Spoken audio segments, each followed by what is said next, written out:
trying to steal my boyfriend? Revenge is best served cold. I never thought something like this could happen to me. Honestly, I'd always seen these relationship dramas in movies or on social media thinking that would never happen to me. But then Michael and I got together and suddenly I was living it. Michael and I had been dating for about a year. Things were great, really great. He was smart, funny, and ridiculously kind, the kind of person who noticed when I had a bad day even before I said a word. I had friends who knew him and trusted him instantly. That's why it shocked me when I first noticed the warning signs. It started small. A kid from our college, Jason, had started acting way too friendly. At first I thought I was being paranoid. He'd offered to help Michael with his homework, bring him coffee during late-night study sessions, and linger in our social circles just a little too long. At first I told myself, he's just being friendly. Maybe he doesn't have anyone else to hang out with. As a woman from a rural town, this kind of thing has never been on my radar before. Michael's family is a lot more open than mine is, and though I never directly asked, it wouldn't surprise me if his interests were more fluid than I'm used to. Then came the texts. I didn't see them directly, but Michael started getting distracted during our conversations. He'd glance at his phone, laugh softly, and quickly put it away. The thing is, Michael never hid anything from me. He was the kind of guy who'd let me read every text if I asked. So when I asked him about it, he brushed it off. Just a friend, he said, his voice casual but not quite convincing. Don't worry about it. I wanted to trust him, I really did. But something in my gut told me not to ignore it. There's this feeling you get when you know something isn't right, even if you can't prove it. And mine was screaming. It all came to a head at a college party one Friday night. Michael and I had just started dating seriously. Like, definitely exclusive serious, and I had no reason to believe he'd ever betray me. We were talking by the kitchen, laughing about a stupid meme when I saw Jason approach. Hey, mind if I join you? He said with that annoyingly casual smirk. Michael smiled politely, but I noticed the subtle way his body shifted toward Jason, just slightly. It was nothing huge, but enough for my stomach to twist. We talked for a few minutes, and Jason kept looking at Michael in this weird, intense way. Not just, hey, I like hanging out with you way, but more like he was sizing him up, trying to find a weakness. And then he said it. You know, Michael, you'd fit really well in our project group together next week. I mean, maybe we could even study alone sometime? I froze. Did he just... Michael chuckled nervously, and I could see he didn't know how to respond. I wanted to say something to tell Jason to back off, but at that moment he left and the night carried on. I tried to shrug it off, thinking maybe I was reading too much into it. But over the next week, things escalated. Jason found excuses to run into Michael during breaks, texted him constantly under the guise of homework, and started sending these weird, almost flirtatious memes. It wasn't direct, but it was definitely aimed at Michael. I couldn't just ignore it anymore. And when I finally confronted Michael about it, I could see how torn he was. Eliana, I don't know how to deal with him, he admitted one evening. While we sat on my couch, he's relentless. I've told him I'm with you, but he keeps pushing. It's like he thinks he can, I don't know, steal me. That hit me like a punch in the gut. Steal you? Jason was trying to steal my boyfriend? I know, I said quietly. I've seen it. And I'm not going to let him do that. We need a plan, Michael. This can't continue. We spent hours strategizing. We blocked him on social media, avoided places we knew he'd show up, and even told a few close friends to help keep him away. But Jason was crafty. He found ways around everything. Then came the text that made my blood run cold.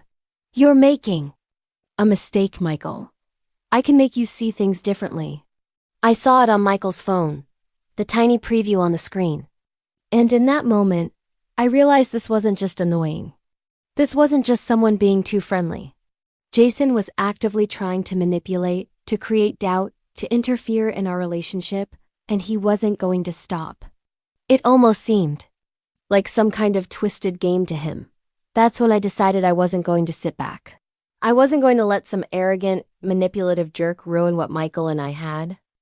But I also knew it wouldn't be simple. Jason wasn't the kind of guy you could just block and forget about. He was clever, persistent, and willing to do whatever it took. And if I wanted to protect what was mine, I was going to have to fight. Smart. We go to a university in California, mind you. It wasn't as if he didn't have plenty of guys around him who are out and proud. He liked the thrill of making men in straight relationships question themselves. The first step was gathering intel. I needed to understand Jason, what motivated him, when he was likely to strike, and how he was planning to get Michael alone. I spent nights scrolling through social media, observing patterns, and piecing together a picture of him. It was almost creepy how methodical I became. I knew his classes, his study habits, his favorite hangout spots. I even learned his favorite coffee order. Every piece of information was ammunition. Meanwhile, I had to make sure Michael didn't feel like I was overreacting. I didn't want to scare him or make him feel like he couldn't even have friends. So I played it cool. I let him know I trusted him while I subtly guided him away from situations where Jason could corner him. The first real confrontation came 2 weeks later. Michael and I were studying in the library when Jason appeared, sitting just across from us at the same table. He acted casual, but I could see it in his eyes. He was waiting for a moment to pounce. I took a deep breath. I couldn't let him get under my skin, not in front of Michael. "Hey Jason," I said, trying to sound cheerful. "Working on the same project again?" He smiled, a little too wide. "Yeah, Michael mentioned you two might need some help." Michael tensed slightly, and I grabbed his hand under the table. A tiny squeeze to remind him I was there. Jason noticed, of course, but he didn't back down. Instead, he leaned closer, lowering his voice. "You know, Michael, sometimes you need to think about what you really want. People can be persuasive." I could feel my blood boiling. He was testing me, seeing if I'd react. I stayed calm. "Michael and I are happy. You should focus on your own work," I said evenly. Jason smirked, leaned back, and pretended nothing had happened. But I knew this was far from over. After that encounter, Michael admitted something that made my stomach drop. "Aliana, he's not just annoying. He's aggressive. He doesn't just try to charm people. He'll lie, manipulate, and even sabotage. If he thinks it'll get him what he wants, I've heard stories." That was it. The gloves were off. I started planning something more elaborate, a way to catch him in the act, to expose him for the manipulative jerk he really was. I confided in a few people I trusted completely and enlisted them to help. We coordinated schedules, figured out when Jason would try his next move, and set up a trap. The plan was simple but risky. Jason thrived on secrecy and manipulation. He had to believe he could isolate Michael without anyone noticing. So we made sure that everywhere he tried to corner Michael, someone was watching. Hidden cameras, friends, strategically positioned, even decoy messages to lure him into making a move. Meanwhile, Michael and I stayed closer than ever. Not in a clingy way, but in a way that showed solidarity. He was no longer alone, and I made sure Jason knew it subtly. Through texts that Michael left on his screen and social media posts that made it clear we were united. But I underestimated Jason. He was patient and cunning, and he didn't give up. The following week, he pulled his boldest move yet. He invited Michael to a study session at his apartment. Michael hesitated, knowing it was a trap. I had to make a choice. Do we let him go alone, hoping our plan works? Or do we intervene directly and risk confrontation? Michael looked at me, eyes filled with uncertainty. "Aliana, I don't want to make things worse. I just want this to be over." "Trust me," I interrupted gently, holding his hands. "We've planned for this. We're going to stop him, but we're doing it smart." And that's when the real game began. The night of the so-called study session came, and I was more nervous than I'd expected. Michael kept checking his phone, glancing at the clock and pacing in my apartment. "We can't just ignore what he's doing," he muttered, rubbing his hands together. "He's going to try something." I took a deep breath. "We're not ignoring it. That's the point. Everything's set." Our friends are in position, the cameras are ready, and once he makes a move, we'll have proof. He nodded, but the tension in his eyes told me he was still uneasy. I couldn't blame him. This wasn't just some petty jealousy or a dumb college prank. Jason had escalated, and the potential fallout felt massive. We arrived at Jason's apartment, under the guise of Michael going alone. I stayed outside, texting our friends, making sure everyone knew their roles. Hidden cameras were set up in the living room and hallway. Michael's phone was secretly recording audio, and 2 friends were parked just outside the building, ready to intervene if anything went wrong. Michael texted me once he got inside. "He's here. I think he's expecting me alone. What do I do?" I typed back, "Stay calm. Stick to studying. Ignore any distractions. If he gets manipulative, text me the code. 7-4-7. Inside, Jason acted casual, like nothing was off. He poured Michael a drink, gestured toward his laptop, and started small talk. But I knew the real test was coming. Jason's manipulative streak was about making someone doubt themselves, making them feel guilty, or subtly undermining their relationship. "Michael," Jason said after a few minutes, leaning a little too close, "I've always thought we really get along. You and I, it's weird how sometimes people get in the way of opportunities." Michael stayed quiet, staring at his laptop.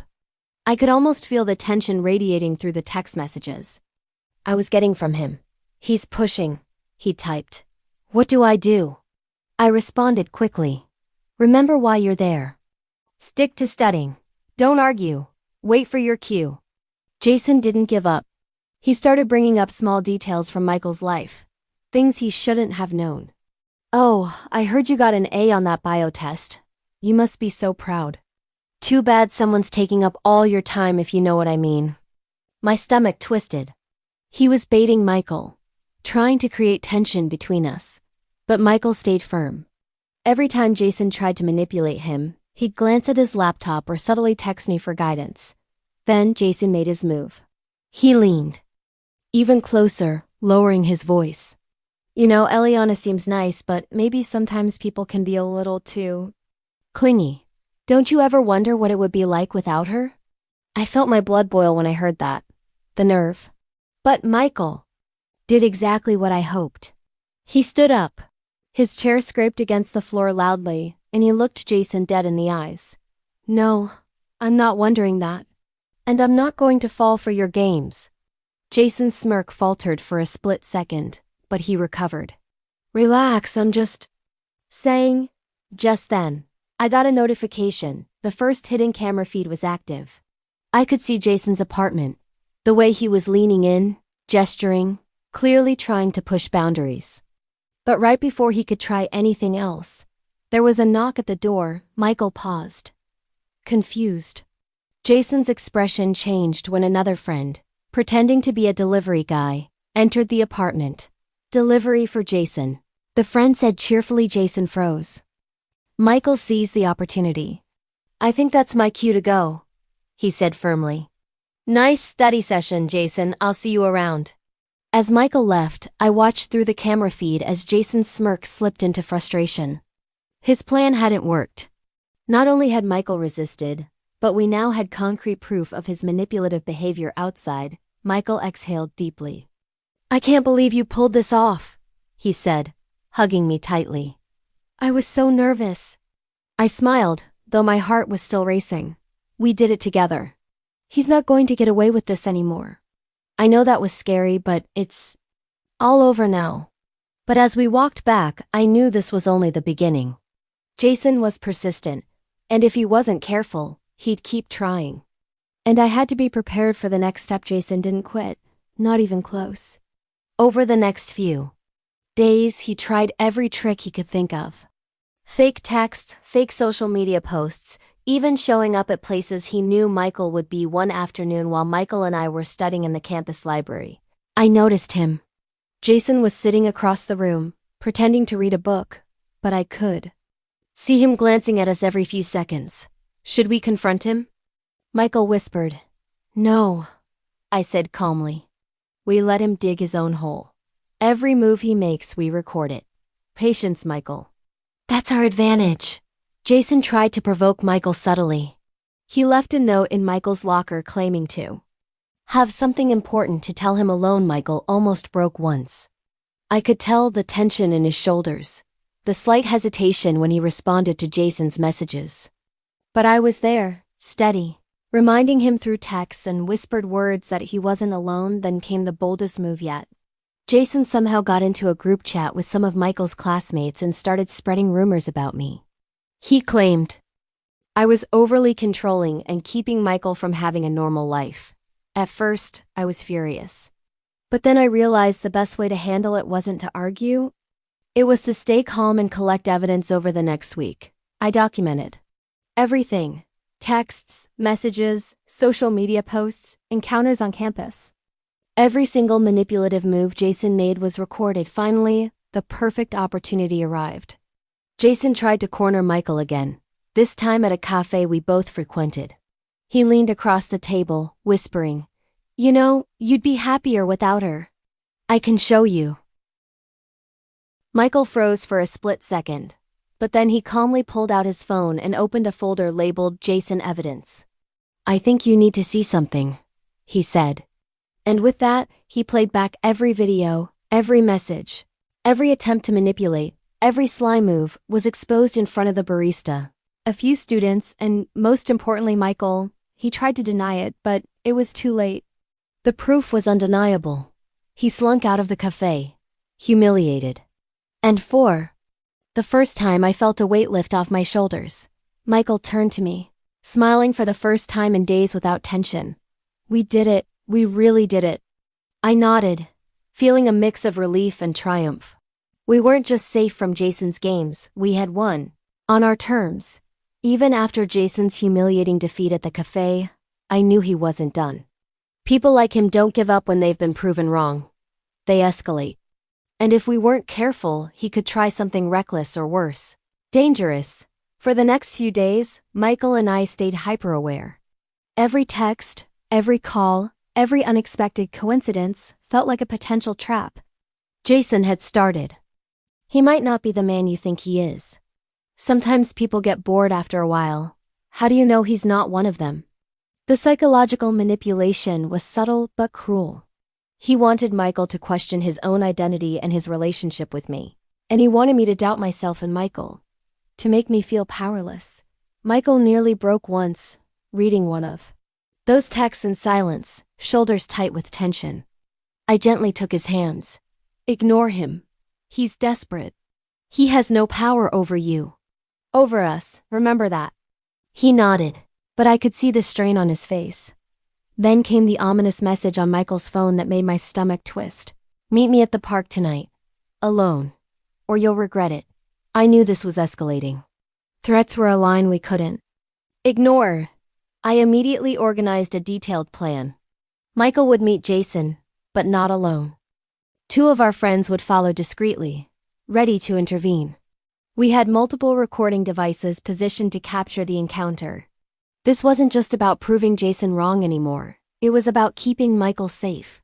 That evening the park felt eerie. The empty paths and flickering streetlights amplifying every shadow. Michael and I approached the meeting point cautiously, our hands intertwined. Jason was pacing, trying to appear casual, but I could see the tension in his posture. "You shouldn't have humiliated me," he hissed as soon as he saw us. "This isn't over, not by a long shot." Michael stood tall, his jaw set. "It's over, Jason. Every move you've made, every manipulation, every lie, every attempt to isolate me from Eliana is documented. You can't intimidate us anymore." Jason's laugh was sharp and forced. "Documents don't matter if you're too scared to use them." I stepped forward, holding my phone high. "We're not scared." I tapped the screen, showing the organized folder containing months of evidence. Texts, social media posts, videos, and every single encounter Jason had tried to manipulate. For a moment, Jason froze. And then, in a final desperate attempt, he lunged toward Michael, not violently but threateningly. Our friends immediately intervened, restraining him while I calmly recorded everything. Every hiss, every gesture, Every attempt to provoke Michael was captured. He struggled and shouted, but the evidence was undeniable. Even if he tried to deny it later, the footage, texts, and witness accounts made it impossible. The park's security cameras, combined with our own devices, documented the entire interaction. By the time local authorities arrived, quietly called by one of our friends, he tried to argue, tried to spin a story, but there was no way to escape the truth. And attempts to threaten Michael and me were on full display. As he was escorted away, I felt a mix of relief and lingering adrenaline. I had fought fear and tension for weeks, but seeing him finally powerless was an exhilarating moment. Michael turned to me, and we shared a quiet hug. "I can't believe it's finally over," he whispered. "I was scared, Eliana." "I know," I said, leaning my forehead against his. "But we survived." Even after that night, we stayed cautious. Jason's network of manipulation had included others, mutual friends he'd tried to sway, classmates he'd influenced subtly. Over the next week, Michael and I systematically worked to restore our normal social environment, ensuring everyone saw the truth. Rumors and whispers were addressed calmly, with evidence when necessary, and the narrative shifted in our favor. We also invested time in ourselves.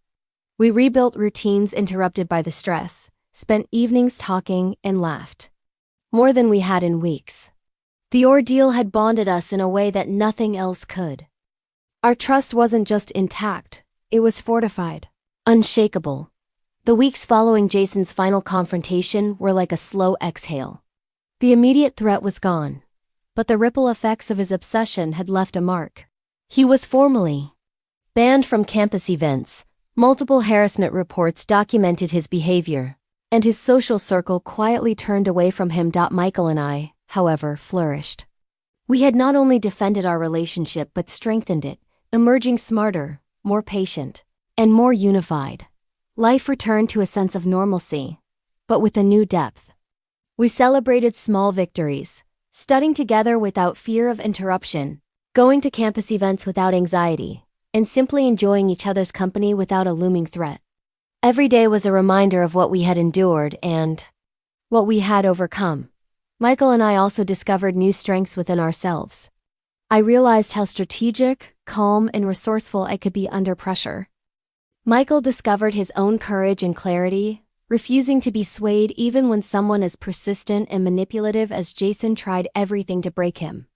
A month later, we walked through campus together, hands intertwined. The sunlight fell on us, a symbolic moment after weeks of tension and stress. "You know," Michael said softly, "I feel like we're stronger than ever. We faced someone toxic together and didn't just survive, we thrived." I smiled, squeezing his hand. "Exactly. And anyone who thinks they can come between us in the future will quickly learn that nothing gets past us." We walked on, the past fading behind us. No more fear, no more manipulation. Just trust, love, and unity. And for the first time in weeks, I felt completely at peace. That night at home we celebrated quietly. Michael looked at me, eyes shining with gratitude and love. "I love you," he whispered. "I love you too," I replied, feeling the full weight of everything we had survived. Together, finally, the boy who tried to steal my boyfriend was gone, and Michael and I were unbreakable.